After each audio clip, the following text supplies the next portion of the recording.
Hello everybody. This video I'm going to try to finish up everything about sorted list and begin talking about the next data structure, which will be Q. So to begin with, for the data structure sorted list, we've been looking at it for a while. You're doing a homework on it. What I want to say is that there are three implementations that I have written, three different implementations for this same thing. To make this work, I should have a main routine that doesn't change no matter what implementation I use.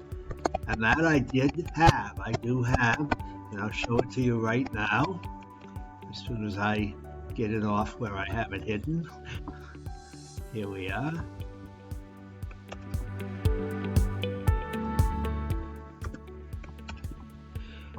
This is a main routine that opens my input file, reads the input file, however many I want. I have that's taken care of in the description of SList, prints it, and then times both the reading and the printing.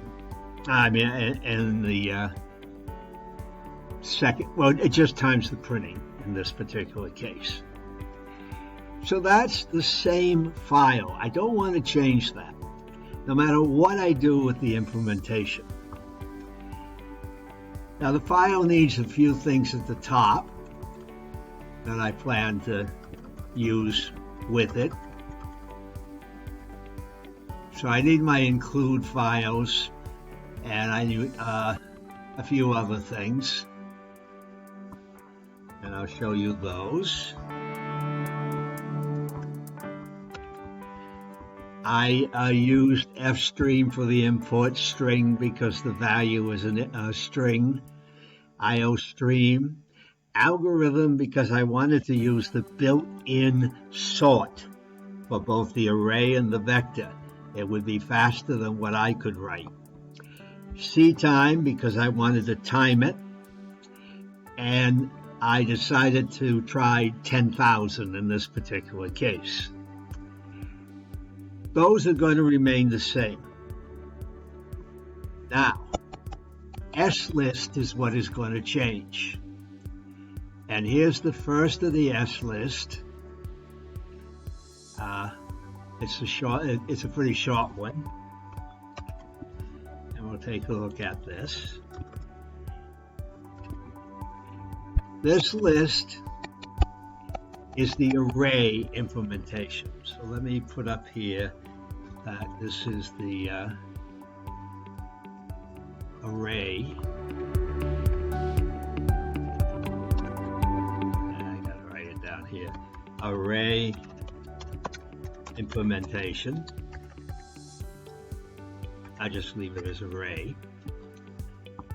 And I think what I'll do is I'll see if I can get it on one page.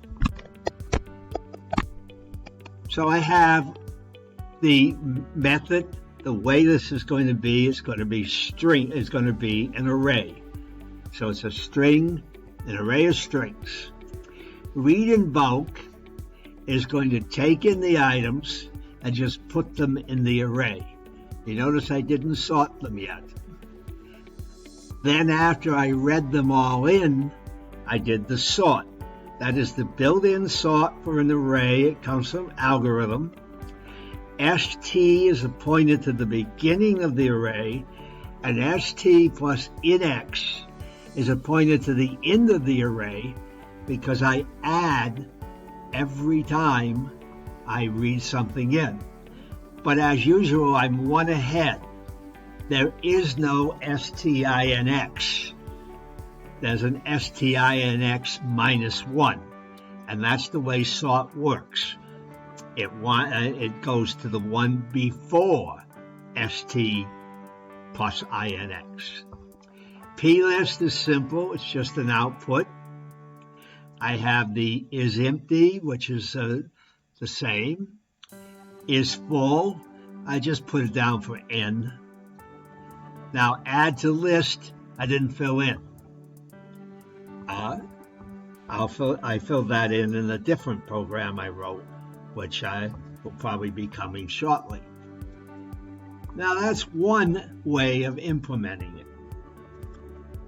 But I can do exactly the same kind of implementation using a vector.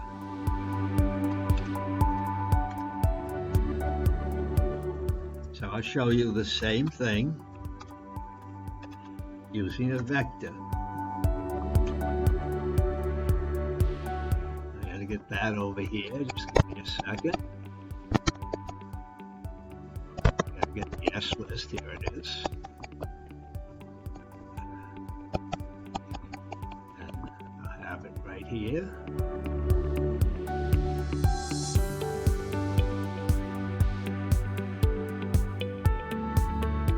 It is. And here I have it. Now it doesn't look much different. In fact, this is the same. The only difference here is I have push back instead of reading it in directly as I did with the array. The sort, now there's a different way to get the first element. The first element of the vector is st.begin, and the last element is the one before st.end. Just as above, it doesn't include the st.in. And the difference here was vector equals st. Vector string st is the structure I'm using to represent it.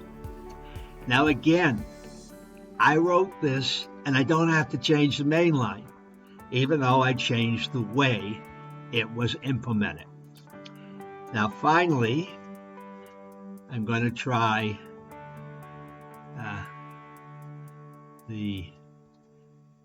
now unfortunately it's one line off, so I can get that. Wrong way. Okay, now I can start the new one here. And this will be the linked list. Now for most of you, this is the hardest one. And I'd like to try to figure out how to get you to see that it really isn't that hard once you get used to it. So I'm going to show you the same way I did slist, only with the linked list instead. Now to do that, the first thing I had to do was I had to declare a node.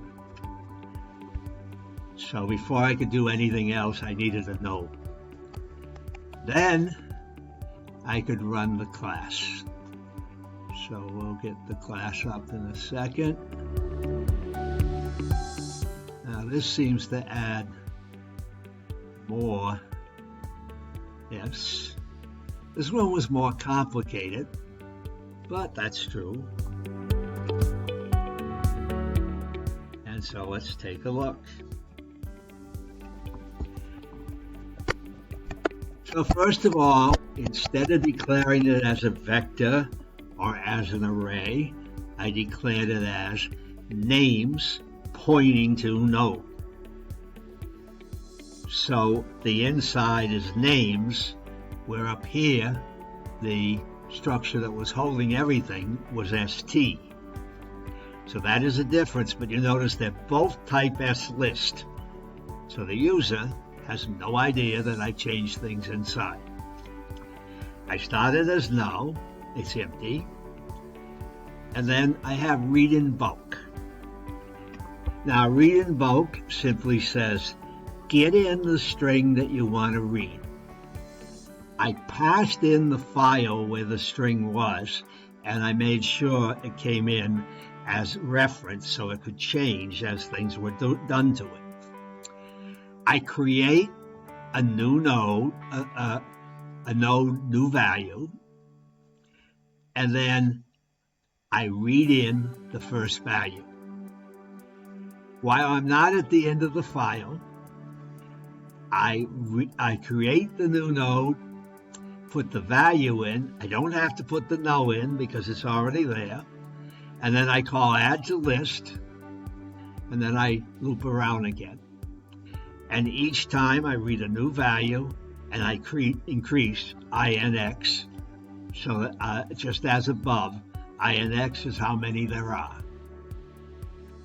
Now, plist is, you've seen this about 10 times, maybe more.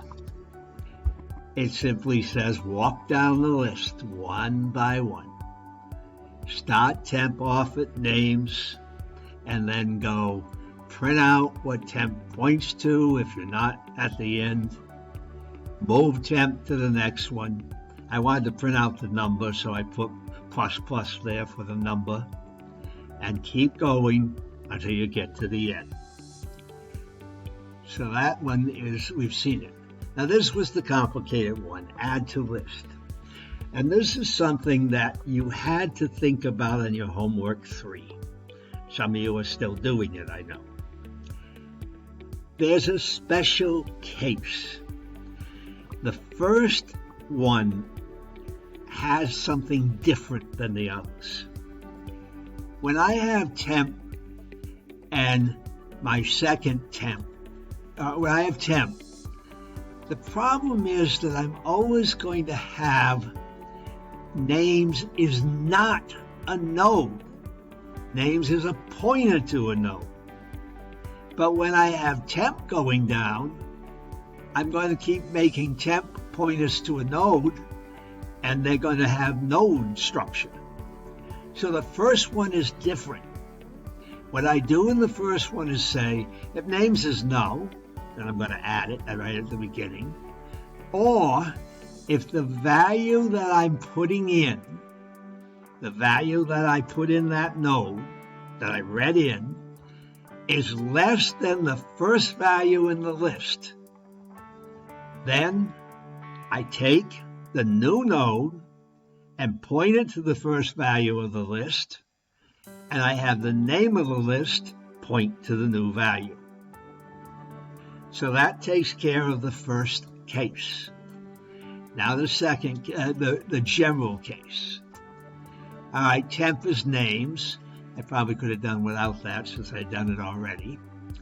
While temp.next does not equal null. If the new value is less than temp.next, that exists, value. So we're not looking at temp's value, we're looking at the value after temp. If it's less than that, then new val next, which is the new node, will point to what temp next points to, which has the value that is greater than what I'm putting in. And temp next will point to the new val. That puts the new val between temp and what temp pointed to. Otherwise, I keep moving. Now, it turns out there's another little thing to worry about. Make sure that you have the ending right. If temp next equals null, if I'm at the end of the whole thing, then I have to put new val next equal null, which I already had, I didn't need that. And then I have to have temp next, which is null right now, point to new val. So that's how I managed to put that in. Now I have 3 programs that actually do putting things in, searching, and deleting. I can't obviously give you all 3 of them right now, because if I do, you'll have homework 3. So instead, let me bring up what I have. think I may have to wait. Oh, here we are. Okay, I think I can get you at least the implementation, one or two of the implementations. No, I can't because I don't have them. So instead, I'll go over to Visual Studio and show you the implementation I have. I'll have the array one. I'm having a little trouble with my Visual Studio. It doesn't always seem to want to bring up what I want it to. But I hear you're having more troubles with yours in many cases. So we'll see what we can do here. I'm going to try. I can't. This is the has at the beginning everything I've been talking about. This is for the solution using a string. And I increased the size of it because I wanted to put 500 more elements in. Now, what I did was the read in bulk has changed a little. Now it only reads n of the elements. But remember, that's still hidden from the user.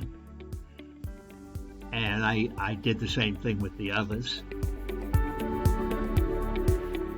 And all I did, I have a binary search when I'm searching for something.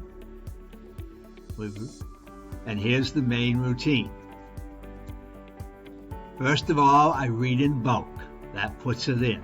And I time how much that takes. Next, I close that file and I bring in the toFind file, which is what I'm looking for. I pulled in 5,000 elements, brought each one in, and searched for it using binary search. And I told you whether or not it was there. And then I closed that file. Then I took in the toAdd file and I added some of the elements here. And what I did was I went down in the list. I didn't want the first 5,000. I wanted the 500 after that. And I did the add. Now I'll run this for you.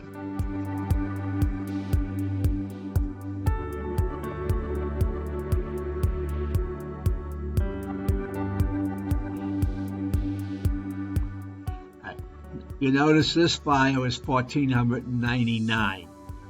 That means that I've added more than the first 1,000. If you go up farther, you'll see that just before that, I did the finding, the locating the items, and I said where they were. And then above that is the original after I read in everything. And it has 1,000 elements, I believe, which would be 999 because we started at 0. And there it is, 999. So those were the 3 items that I had there. I didn't have the delete in this one. I don't know why. I thought I did, but it appears I did not. Let me look and see if there's any chance I didn't notice it a minute ago. No, I didn't do the delete inside this one. The point of all of this is that there are 2 sides to abstract data types. One side is the user side, the person who uses it, and they don't care about how you implement it. The other side is the implementer's side. And the idea is that we should be able to change the implementation without touching the user's code. And that's what I tried to do in these three. Now, either tonight or tomorrow, depending on how things go, I'll put out those three programs for you. They'll probably be on one file. And I will be able to say goodbye to the sorted list for a while, and you will be able to. Now, the next thing to talk about. Let me get rid of this. I gotta get rid of that. And I want to get a blank file if I can help it. So I'll bring this over. Well, I thought I'd bring it over. Yeah, here it is. So, what I'd like to talk about next is the concept of a stack. A stack is also implementable in many different ways. The same three ways I think we can do the other one. So it's not unusual that we try it in different ways. Just want to make sure I've got everything here where I want it. The idea of a stack, I didn't do it the way I wanted it, pardon me. One thing to change. This should be so. Now, the stack is called a last in, first out structure. That's read as last in, first out.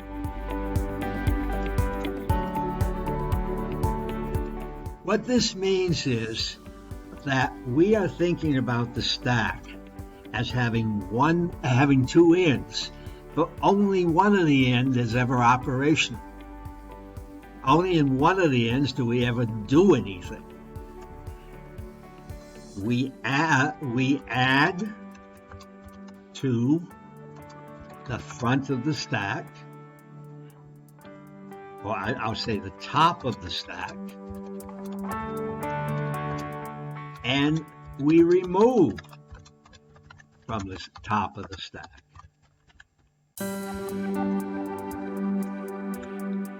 Technically speaking, we cannot touch any item but the item at the top. Now, you may think this has no use, but it has many uses, and in one of the homeworks you're going to be doing it. I think I may have two of them, two different kinds of examples. One example is to check to see if an expression is legal in terms of balanced parentheses, and we'll look at that. That will be coming soon. But the ADT for stack needs the following operations. We have to be able to push an item onto the stack. We have to be able to pop an item off the stack. We have to be able to get the item at the top of the stack. Traditionally, pop and get are two separate things. Get doesn't destroy it, it leaves it on the stack, it just gives you a copy. And pop doesn't give you a copy. So you got to keep those two apart. They're not one. Then we have to have a is empty.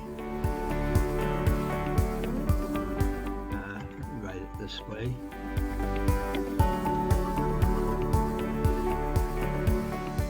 And we probably should have an is full if we have restrictions on how big the stack can be. Sometimes we don't have restrictions. The stack is what we view as a container type. The vector is the same, it's a container type. This means that the same functions would be needed if we had a stack of int or a stack of char or a stack of string or etc. There's a way to do this in our coding called a template. And when I start showing you some coding for this, I'm going to try to do that. Right now, I just want you to realize that this is the next data structure we're going to look at. So you can read ahead in the text in this if you want to. We're going to try to implement it in different ways and see how it works. This will end what I'm going to do right now, and I hope that you'll be able to understand this, and if you have any questions, please let me know. Thank you.